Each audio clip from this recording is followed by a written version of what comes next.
I'm Brett Griffin and we're at Greenwood Farms in Coffeen, Illinois. Yes, Jay and John are growers, but they're also twin brothers. Jeremy from Nutrien Ag Solutions is also joining us. So Jay, man, I'm gonna ask you first. Tell me a little bit of history about this farm. Well, we're a fourth generation farm.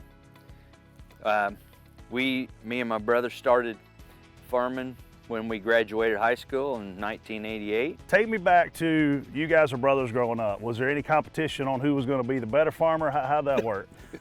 We both knew our chores, what we had to do. He basically combined the beans and I did the corn. So, and we all got along most of the time. That's brotherly love. So what about now? Do you guys still have divided roles, or does everybody just chip in where needed?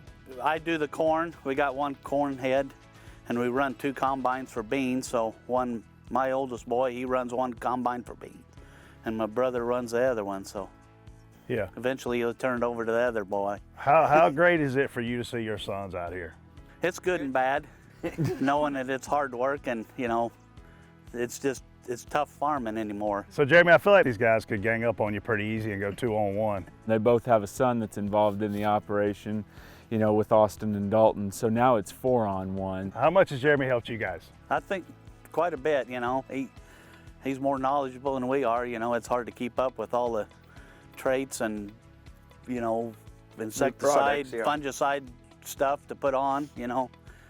It's changing every year. They do a good job of researching, because every time I come out here and we have a conversation, they bring up some products that they've heard, mumbling about. Any particular technology and tools you guys are incorporating out here? We need to look at ways that we can give them the most return on investment.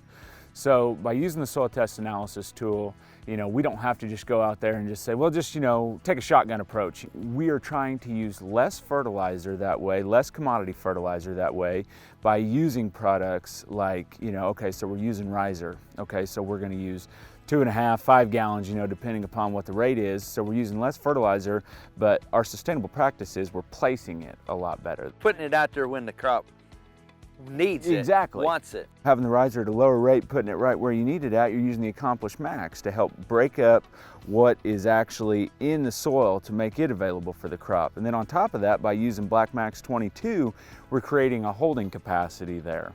So we're creating a zone for that fertilizer to hang on to, so that way it's not in the ditch, not in your neighbor's field.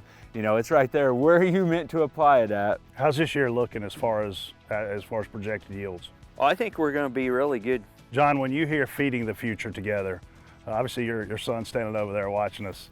What comes to mind for you? Trying to get the most out of per acre, and the best ROI. Jay, what about you?